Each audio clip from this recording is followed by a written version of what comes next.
La risa de mi hija Luna era la banda sonora de mi vida, hasta que un martes gris, una fiebre la silenció y dio inicio a una pesadilla de la que nadie podía despertarnos.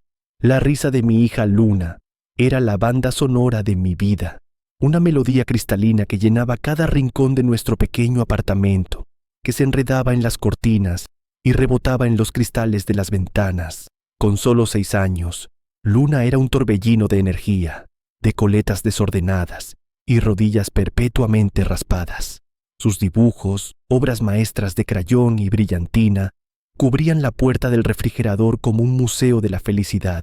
Era mi universo entero contenido en un cuerpecito frágil que olía a galletas y a champú de fresa. Y para mis padres, Ricardo y Elena, Luna no era solo su nieta, era la joya de la corona, la princesita de su cuento de hadas particular. Cada domingo, sin falta, almorzábamos en su casa, una casa grande, impecable, con un jardín que parecía sacado de una revista. Mi padre, Ricardo, un hombre de negocios jubilado, de espalda recta y mirada severa para el mundo, pero que se derretía como un helado al sol ante Luna, la sentaba en sus rodillas y le contaba historias de dragones y castillos. Mi madre, Elena, siempre elegante, con su perfume caro y sus pulseras de oro, le preparaba su postre favorito y le permitía desastres en la cocina que a mí jamás me hubiera perdonado. «Es que mírala, Sofía», me decía con una sonrisa cómplice. «Es imposible decirle que no a esa carita». Eran los abuelos perfectos, el pilar sobre el que yo misma me apoyaba, desde que el padre de Luna decidió que la vida familiar no era para él y desapareció cuando ella apenas empezaba a caminar. Mis padres llenaron ese vacío con regalos, con atención, con un amor que a veces me parecía casi excesivo, pero que yo agradecía con toda mi alma. Me decían constantemente que no me preocupara por nada, que ellos siempre estarían ahí para nosotras. Fue un martes cuando todo empezó a desmoronarse, un martes gris y lluvioso de octubre. Luna se despertó con fiebre, nada alarmante al principio. Le di paracetamol, la arropé en el sofá con sus dibujos animados favoritos y llamé a mi madre.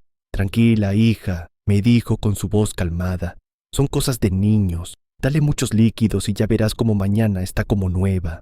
Pero al día siguiente no estaba como nueva. La fiebre había subido y una extraña apatía se había apoderado de ella. Mi torbellino de energía apenas tenía fuerzas para sorber un poco de sopa. El viernes, después de 2 visitas al pediatra que insistía en que era un virus fuerte, la llevé a urgencias. Sus labios tenían un tono azulado y su respiración era superficial y rápida. Ahí empezó la pesadilla. Mi mundo, que antes era un universo de colores vibrantes pintado por mi hija, se había reducido a las 4 paredes blancas de una habitación de hospital, al pitido constante de las máquinas y al olor punzante a desinfectante. Los días se convirtieron en una niebla borrosa de pruebas, análisis de sangre y médicos que entraban y salían con rostros serios, hablando en un lenguaje que yo no entendía pero cuyo tono me helaba la sangre. Leucocitos, plaquetas, marcadores, biopsia, palabras que se clavaban en mi mente como astillas de hielo. Mis padres estaban allí al principio. Mi madre me traía tuppers con comida que yo no podía probar, y mi padre caminaba por los pasillos con el teléfono pegado a la oreja, moviendo hilos, decía él. Sus rostros reflejaban preocupación, sí, pero era una preocupación distante, como si vieran una película triste. «Tienes que ser fuerte, Sofía, por ella», me repetía mi madre, mientras yo sentía que me rompía en 1000 pedazos cada vez que una enfermera le pinchaba el bracito a mi hija para sacarle otra muestra de sangre. Pasaron 2 semanas en las que vi a mi Luna marchitarse como una flor sin agua.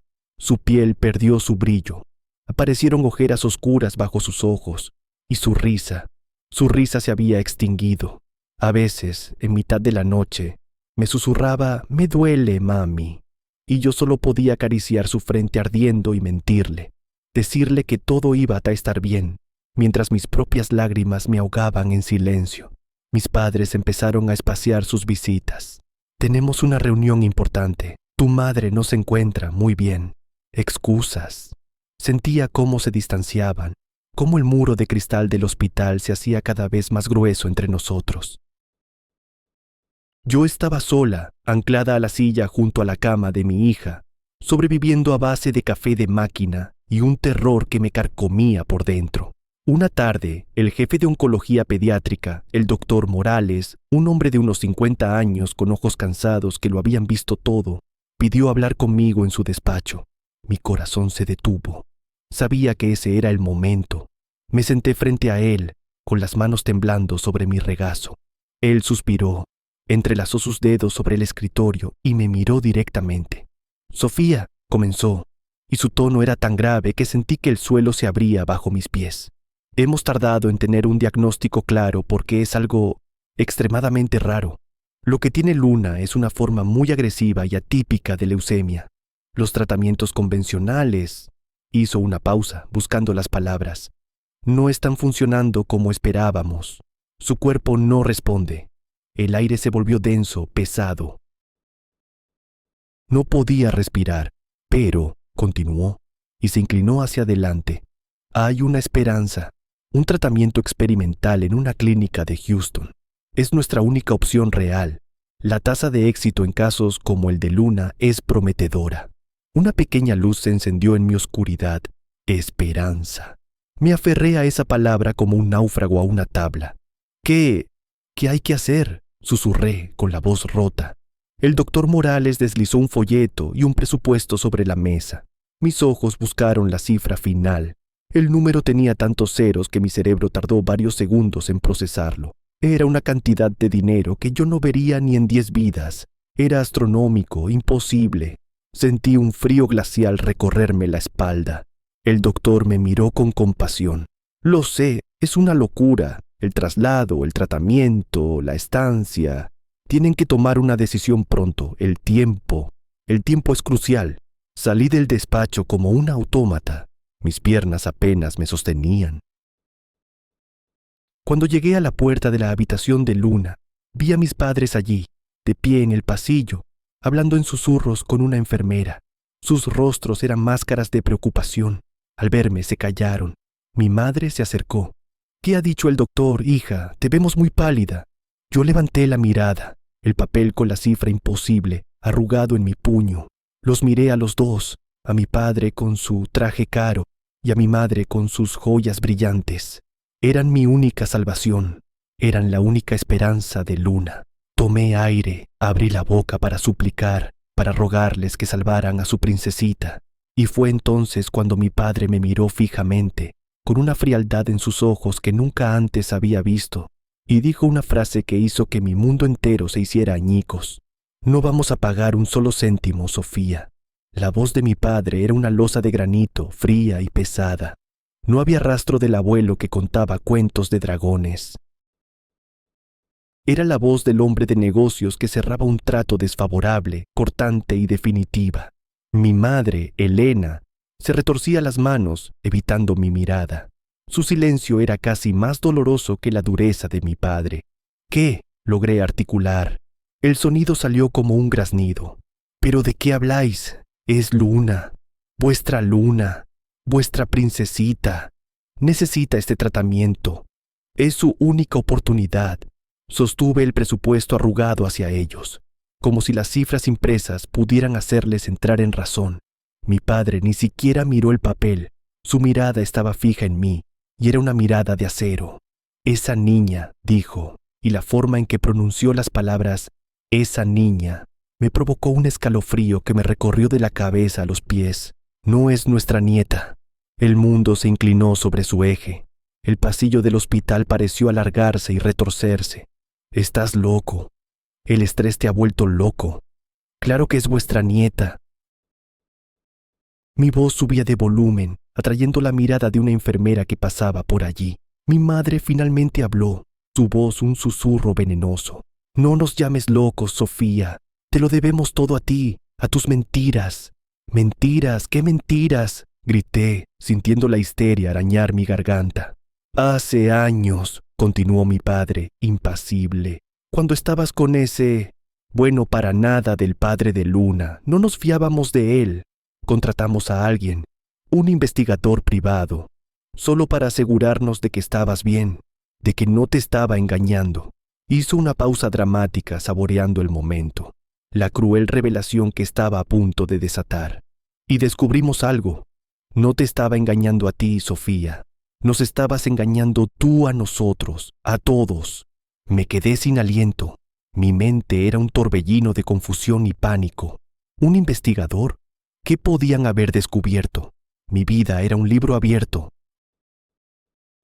Tuvimos nuestras sospechas desde el principio, intervino mi madre, ahora mirándome con una expresión de profunda decepción, como si yo fuera una extraña que la había estafado.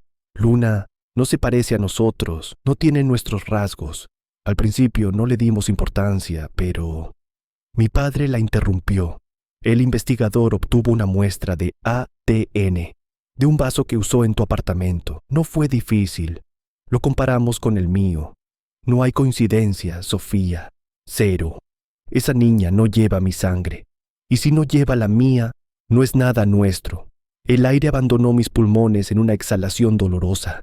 La acusación era tan monstruosa, tan surrealista, que no podía procesarla. Me estaban acusando de haberles mentido sobre la paternidad de su propia nieta.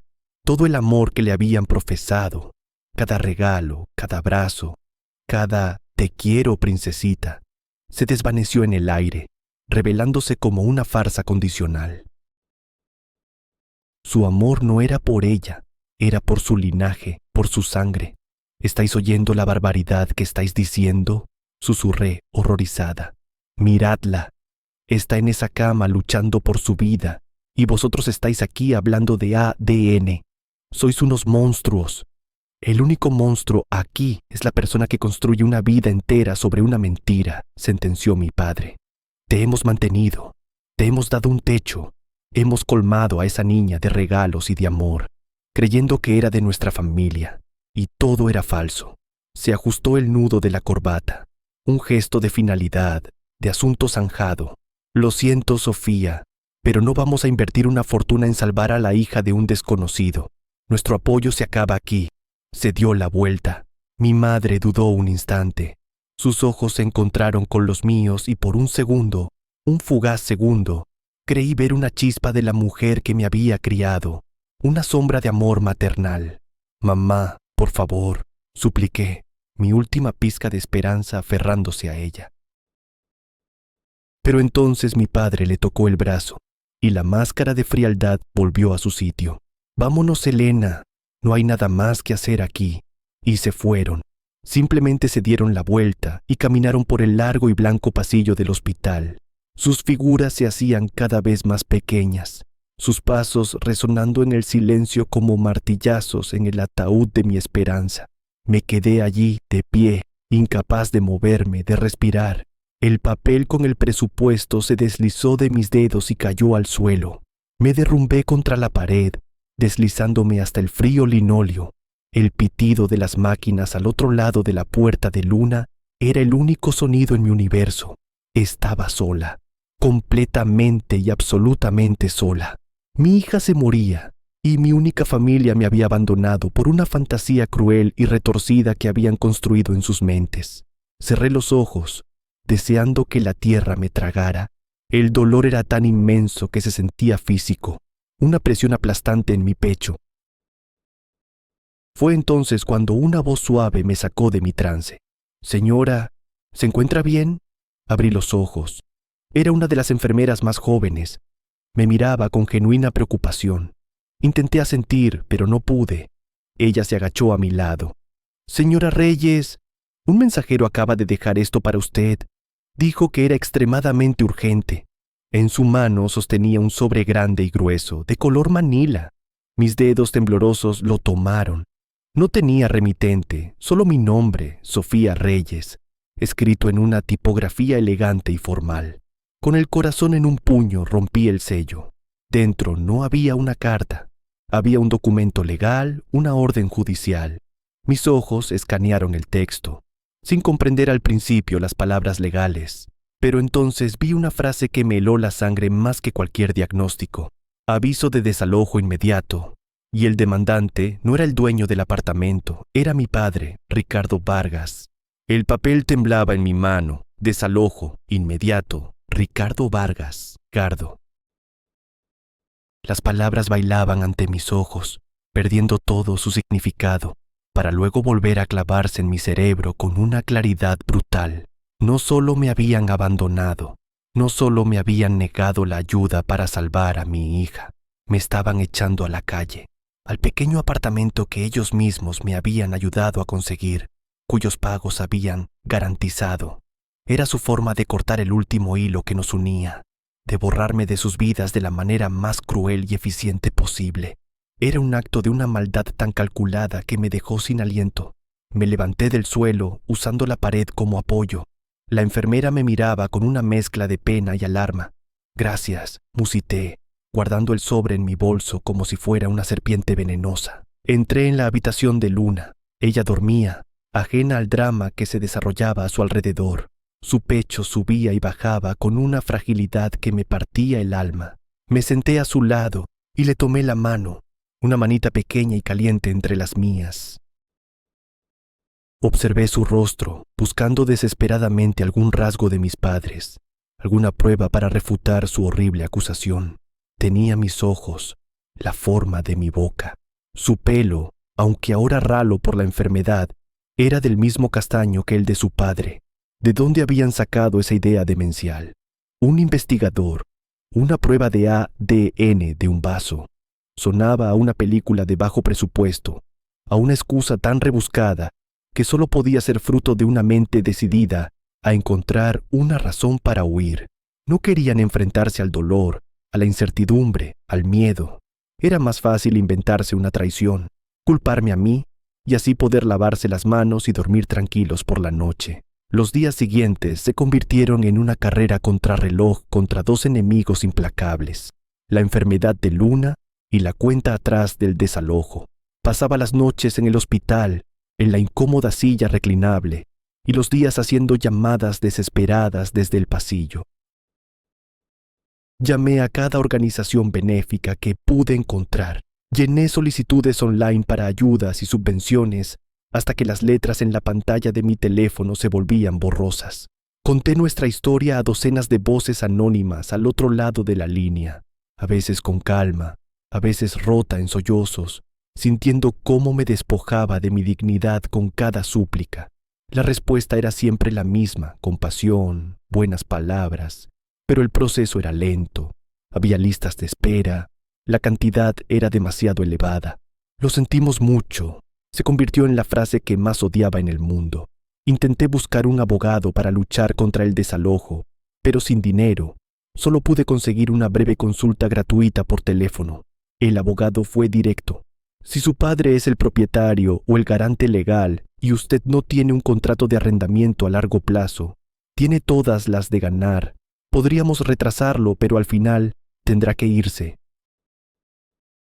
El mundo real, con sus contratos y sus cláusulas, se estaba estrellando contra el castillo de naipes que era mi vida.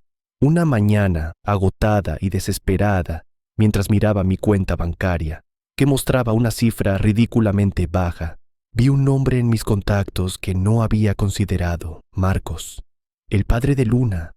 Hacía años que no hablaba con él. Desapareció sin más, dejando una nota corta y una herida profunda. Rastrearlo sería difícil y pedirle ayuda, humillante. Pero no me quedaban opciones. ¿Qué era un poco más de humillación cuando la vida de tu hija estaba en juego? Recordé que su hermana, Laura, seguía viviendo en la ciudad. No éramos amigas, pero habíamos sido cordiales. La encontré en redes sociales y, con el corazón martilleándome en el pecho, le escribí un mensaje. Le expliqué la situación de Luna, omitiendo deliberadamente la cruel traición de mis padres. Simplemente le dije que necesitaba contactar a Marcos urgentemente, que era una cuestión de vida o muerte. La respuesta llegó esa misma tarde. Fue más fría de lo que esperaba. Marcos se mudó al extranjero hace años. Perdimos el contacto. Lo siento por tu hija, pero no puedo ayudarte. Otro callejón sin salida. Me senté en el suelo de la sala de espera del hospital y lloré. Lloré por la enfermedad de mi hija, por el abandono de mis padres, por la indiferencia del mundo. Me sentía tan pequeña, tan impotente. Fue entonces cuando mi teléfono volvió a sonar. Era Laura, la hermana de Marcos. Su voz sonaba diferente, nerviosa. «Mira, Sofía, hay algo que no te he dicho.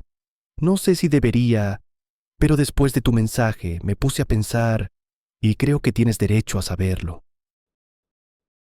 Hizo una pausa. Cuando Marcos se fue, estaba muy raro. No era él mismo. Unos meses después, mis padres recibieron una carta de un abogado. Era sobre él. Tuvo un colapso mental. Le diagnosticaron un trastorno genético muy raro, algo que afectaba a su sistema nervioso, a su mente. Dijo que no podía ser padre, que no quería condenar a nadie a llevar sus genes. Estaba aterrorizado. Un nuevo terror, frío y paralizante, se apoderó de mí. Un trastorno genético. «¿Qué trastorno, Laura? Dime el nombre», le supliqué. Ella titubeó. «No recuerdo el nombre exacto. Era algo complicado, pero la carta mencionaba que podía tener otras complicaciones. Algo sobre la sangre, que podía causar problemas hematológicos graves en su descendencia. Mi mundo se detuvo por segunda vez en una semana. Problemas hematológicos graves, leucemia. De repente, todo cobró un sentido terrible. La enfermedad de Luna no era una casualidad, era heredada. Marcos no huyó por cobardía, huyó por miedo. Miedo de esto. Colgué el teléfono, mi mente trabajando a 1000 por hora. Si podía probar que la enfermedad de Luna era genética, heredada de su padre, quizás podría hacer algo. Serviría para algo. No sabía exactamente para qué, pero era una pieza del puzzle, una verdad en medio de un mar de mentiras. Pero, ¿cómo probarlo? Necesitaría el historial médico de Marcos, algo imposible de conseguir. Necesitaría una muestra de su ADN, y entonces, un recuerdo fugaz, como un relámpago, iluminó mi mente.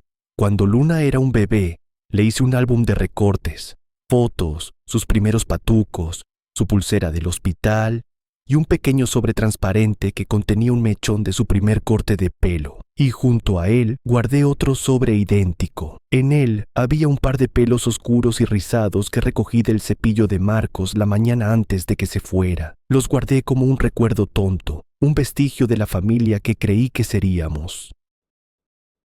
Había olvidado por completo su existencia. ¿Y si ese cabello todavía contenía su ADN? La esperanza, frágil pero tenaz, volvió a brotar. Tenía que ir al apartamento, tenía que encontrar ese álbum. Me acerqué al mostrador de enfermeras y le pedí a la mujer que me había ayudado antes, cuyo nombre era Carmen, que por favor vigilara a Luna durante un par de horas, que era una emergencia familiar. Ella asintió con una sonrisa comprensiva. Salí corriendo del hospital, cogí un taxi que no podía permitirme y recé durante todo el trayecto para que el cerrajero de mi padre aún no hubiera hecho su trabajo. Mi llave giró en la cerradura. Alivio. Entré en el apartamento, oscuro y silencioso. El aire estaba viciado, impregnado de la ausencia de la risa de Luna. Fui directamente a mi dormitorio, al fondo del armario, donde guardaba una caja con recuerdos. Allí estaba, el álbum de bebé de Luna. Lo abrí con manos temblorosas, pasando las páginas de plástico, y allí estaban 2 pequeños sobres, uno con el cabello fino y castaño de mi hija, el otro con los pelos oscuros y rizados de Marcos. Tenía la prueba. Con el álbum bajo el brazo me sentía como si tuviera un arma. No sabía cómo usarla, pero la tenía. Al salir del edificio, mi teléfono vibró. Era un número desconocido, contesté. «Hola, ¿hablo con la señora Sofía Reyes?» La voz era masculina, profesional. «Sí, soy yo. Le llamo del laboratorio Quien Salud. Hemos recibido una solicitud para realizar una prueba de ADN de parentesco. El solicitante es el señor Ricardo Vargas. Solo necesitamos confirmar su consentimiento para tomarle una muestra a usted y a su hija, Luna Vargas». La sangre se me congeló en las venas. Mi padre no solo me había acusado, ahora quería la prueba científica para restregarme mi supuesta mentira en la cara. Pero en ese instante, en medio de la ira y el dolor, una idea loca, audaz y desesperada se formó en mi mente. «Sí», dije, mi voz sorprendentemente firme. «Doy mi consentimiento, pero con una condición. Quiero que analicen una tercera muestra, de forma anónima, y quiero que los resultados se envíen directamente a un hombre, el mejor periodista de investigación de este país. El hombre del laboratorio guardó silencio al otro lado de la línea. Pude oír el leve zumbido de una oficina, el tecleo distante de un ordenador. Probablemente estaba revisando sus protocolos, buscando alguna regla que prohibiera una petición tan extraña. «Señora Reyes», dijo finalmente, con un tono cauteloso, «eso es muy irregular. Nuestra política es entregar los resultados únicamente a las partes implicadas y solicitantes». «Entiendo», respondí, mi voz ahora gélida como el acero. «Pero mi padre, Ricardo Vargas, es un hombre muy influyente, y esta situación es extremadamente delicada. Él cree que le he mentido durante años. Me ha desheredado, me ha echado de mi casa y ha retirado su ayuda para el tratamiento médico de mi hija, que se está muriendo». Dejé que el peso de mis palabras flotara en el aire. Yo no tengo nada que ocultar. De hecho, quiero que la verdad se sepa, sea cual sea. Si mi padre tiene razón, que todo el mundo lo sepa. Pero si se equivoca, también. Y Javier Montes es el único periodista en este país con la integridad para contar la historia de forma justa, sin dejarse intimidar por el dinero de mi padre. Javier Montes. Su nombre era sinónimo de reportajes de investigación que habían hecho temblar a corporaciones y políticos. Era mi única y más arriesgada carta. Hubo otra larga pausa. «Entiendo su posición», dijo el técnico de laboratorio, su tono ahora teñido de algo que sonaba a compasión. «Mire, no puedo prometerle nada oficialmente, pero si usted nos proporciona esa tercera muestra, debidamente etiquetada como muestra anónima C, junto con un sobre lacrado dirigido al señor Montes, me aseguraré de que todo se procese al mismo tiempo y se envíe según sus instrucciones. No constará en ningún registro oficial. Es lo máximo que puedo hacer». Era más que suficiente. «Gracias», susurré, sintiendo un nudo en la garganta. «Muchísimas gracias». Al día siguiente, un flebotomista del laboratorio vino al hospital. Fue un proceso rápido y estéril. Me sacó sangre a mí, y con una delicadeza infinita, a mi pequeña Luna, que ni se inmutó, acostumbrada ya a los pinchazos. Le entregué el sobre que contenía el mechón de pelo de Marcos, etiquetado como me había indicado, y le di otro sobre, grande y lacrado, dirigido a Javier Montes. Dentro no solo estaba la dirección y el teléfono del periodista, sino también una carta escrita por mí. En ella le contaba todo: el diagnóstico de Luna, el tratamiento experimental, el abandono de mis padres, su cruel acusación, la orden de desalojo y mi última y desesperada sospecha, que la enfermedad de Luna podía estar ligada genéticamente a su padre biológico y que por tanto la muestra anónima podría ser la clave de todo. Le supliqué que investigara, que sacara la verdad a la luz, no por venganza, sino por justicia, por Luna. Los siguientes días fueron una tortura de espera. Cada vez que sonaba el teléfono, mi corazón daba un vuelco. Mientras tanto, tuve que enfrentarme a la cruda realidad del desalojo. Con la ayuda de Carmen, la enfermera que se había convertido en mi ángel de la guarda, organicé mis pocas pertenencias. Carmen me consiguió un par de cajas y me dejó guardar las cosas más importantes en el maletero de su coche. El resto, los muebles, los juguetes de Luna, la vida que habíamos construido, tuve que abandonarlo. El día que oficialmente debía dejar el apartamento, volví una última vez. Estaba vacío, silencioso. Las paredes desnudas parecían gritar la ausencia de los dibujos de Luna. Me senté en el suelo de su habitación, abracé a su osito de peluche preferido, el único juguete que me llevaba, e inhalé su aroma, una mezcla de ella y de nuestro hogar perdido. Lloré hasta que no me quedaron lágrimas. De vuelta en el hospital, el doctor Morales me llamó a su despacho. Su rostro era sombrío. «Sofía, el estado de Luna se está deteriorando más rápido de lo que preveíamos. Necesitamos empezar los trámites para el traslado a Houston ya. Cada día que pasa, sus posibilidades disminuyen». La desesperación me golpeó como una ola. «¿Pero cómo? No tengo el dinero, no tengo nada». Él suspiró, claramente frustrado por un sistema que ponía precio a la vida de un niño. «El hospital puede adelantar una parte, pero necesitamos garantías para el resto. Sin eso, no puedo autorizar el traslado. Salí de su despacho sintiendo que el suelo se desmoronaba bajo mis pies.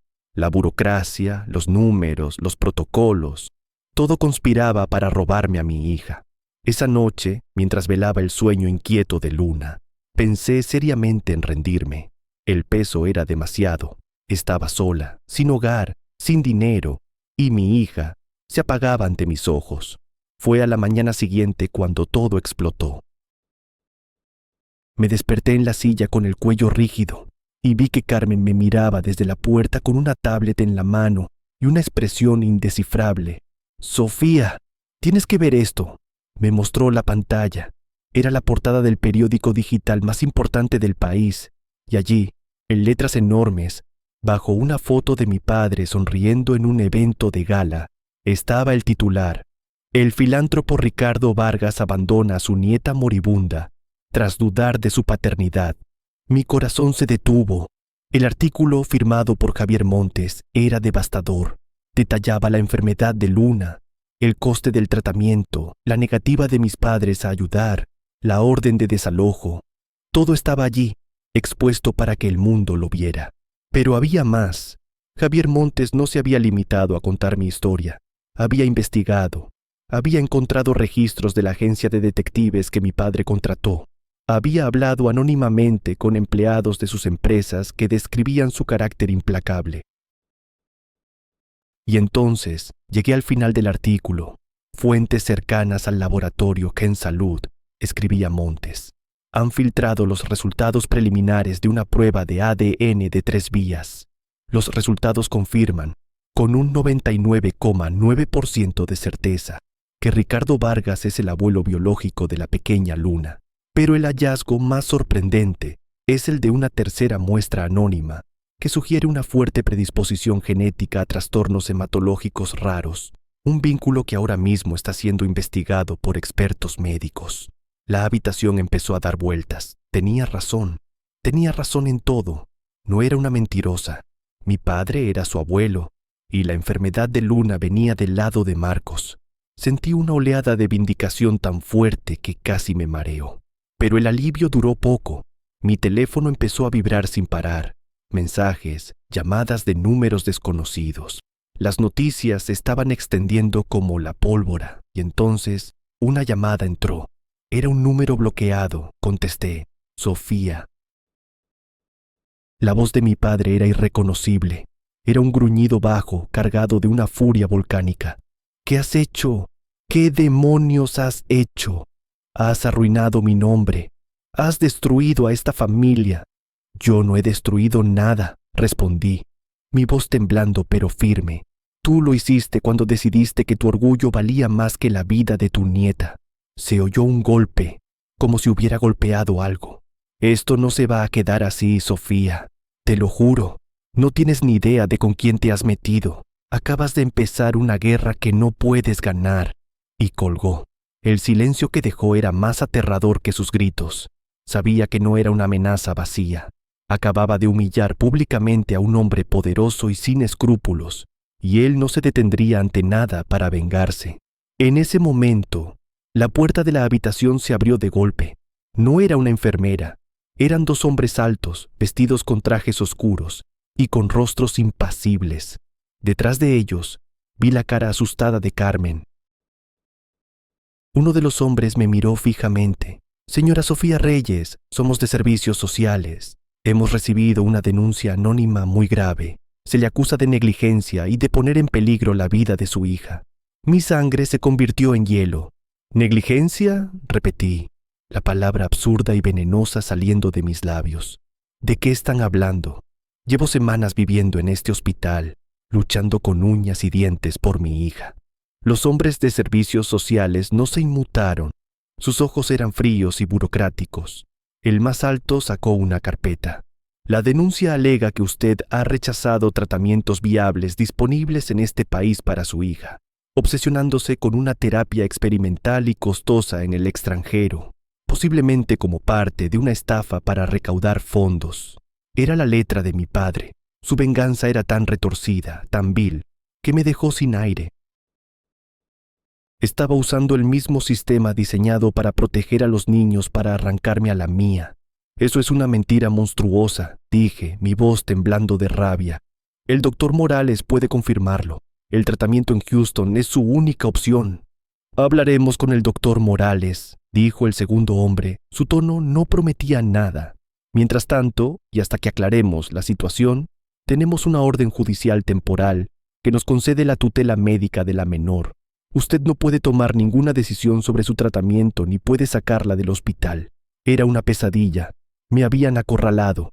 Mi propio padre estaba intentando quitarme a mi hija, no para salvarla, sino para controlarla, para silenciar el escándalo. La guerra había comenzado y yo estaba desarmada. Pasé las siguientes horas en un limbo infernal. Los hombres de servicios sociales interrogaron al doctor Morales, quien, gracias a Dios, defendió mi postura con vehemencia, presentando todos los informes que demostraban que el tratamiento en Houston era la única vía. Pero la burocracia era lenta y la orden judicial seguía en pie. Me sentía prisionera en el mismo hospital donde luchaba por la libertad de mi hija. Fue entonces cuando Javier Montes apareció en persona. Entró en el pasillo con la misma determinación que desprendían sus artículos, seguido por un camarógrafo. «Sofía», dijo, acercándose a mí, «mi fuente en servicios sociales me ha filtrado la denuncia. Sabía que su padre contraatacaría. Esto es lo que vamos a hacer». Su plan era audaz y directo. Iba a emitir un reportaje en directo esa misma noche, desde la puerta del hospital. Iba a contar la historia completa, incluyendo la cruel maniobra de la denuncia anónima. Y necesitaba que yo hablara. El pánico me atenazó. ¿Yo en directo para todo el país? Pero entonces miré a través del cristal de la puerta de la habitación de Luna. La vi, tan pequeña, tan frágil, conectada a máquinas que respiraban por ella. El amor por mi hija era más fuerte que cualquier miedo. «Lo haré», dije. Esa noche, bajo los focos de la cámara, con la entrada del hospital como telón de fondo, conté mi verdad. Con la voz entrecortada por la emoción, pero con una resolución de hierro, le hablé al país. Le hablé de la risa de Luna, de la crueldad de mis padres, de mi desesperación, de la acusación de negligencia. Sostuve el informe del doctor Morales frente a la cámara, el presupuesto de Houston, la orden de desalojo. No era una víctima pidiendo limosna, era una madre luchando por la vida de su hija contra un monstruo. La respuesta fue instantánea y abrumadora. La historia no era ya un simple artículo online, era una causa nacional. Una ola de solidaridad se levantó por todo el país. Se creó una página de donaciones que, en cuestión de horas, no solo alcanzó la cifra necesaria para el tratamiento de Luna, sino que la superó con creces. Pequeñas donaciones, grandes donaciones, mensajes de apoyo de miles de desconocidos que se habían convertido en mi familia. El hospital se vio inundado de llamadas de gente indignada por la actuación de servicios sociales. La presión mediática y pública fue tan inmensa que, a la mañana siguiente, un juez revocó la orden de tutela temporal, calificando la denuncia de maliciosa y sin fundamento. Con el dinero asegurado y mi tutela restaurada, el doctor Morales movió los hilos a la velocidad de la luz. En menos de 48 horas, un avión medicalizado nos estaba esperando para llevarnos a Houston. El día del viaje, mientras nos preparábamos para salir, mi madre apareció en el hospital. Estaba demacrada, sin maquillaje, y su ropa cara parecía colgar de un cuerpo encogido. «Sofía», susurró, sus ojos llenos de lágrimas. «Lo siento. Yo no quería que llegara a esto. Tu padre se ha vuelto loco. Está obsesionado con su reputación». «Un poco tarde para sentirlo, ¿no crees, mamá?», respondí fríamente. «No me hables a mí, mírala a ella», dije, señalando a Luna en la camilla de transporte. «Mírala y pregúntate si tu cobardía valió la pena». Ella sollozó, incapaz de mirarme. «He dejado a tu padre. He abierto una cuenta para ti con la mitad de nuestro dinero. Es tuyo, es de Luna. Por favor, perdóname». La miré, a esta mujer que me había abandonado en mi peor momento, y no sentí odio, solo una profunda y helada pena. «Adiós, Elena», dije, y me di la vuelta para seguir a mi hija. Los meses en Houston fueron los más duros y, a la vez, los más esperanzadores de mi vida. El tratamiento experimental fue brutal, pero Luna luchó con una fuerza que me asombraba cada día. Lentamente, milagrosamente, empezó a mejorar. Las células cancerígenas retrocedieron. Un día, después de una sesión de quimio especialmente dura, me susurró con un hilo de voz: «Cántame la canción del sol, mami». Y yo canté, con lágrimas de gratitud rodando por mis mejillas, mientras veía cómo el color volvía poco a poco a su rostro.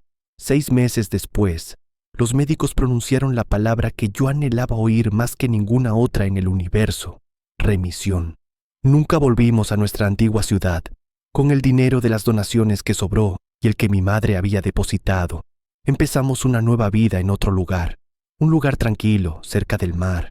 Luna tuvo que recuperar el tiempo perdido, pero su risa, esa melodía cristalina, volvió a llenar cada rincón de nuestra nueva casa.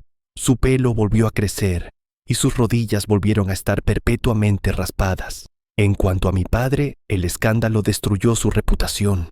Sus socios le dieron la espalda, sus amigos le evitaron. Javier Montes ganó un premio por su reportaje y la historia de La niña que un país salvó se convirtió en un símbolo de esperanza. A veces, por la noche, cuando Luna ya duerme, me siento en el porche y miro las estrellas. Ya no me siento sola. Descubrí que la familia no siempre es la de la sangre que te es impuesta, sino la que eliges y la que te elige en los momentos de oscuridad. Mi familia eran Carmen, la enfermera, Javier, el periodista, y miles de extraños de buen corazón. Y sobre todo, mi familia era esa niña increíble y valiente que dormía en su habitación, cuyo amor había resultado ser el único ancla que necesitaba en la peor tormenta de mi vida.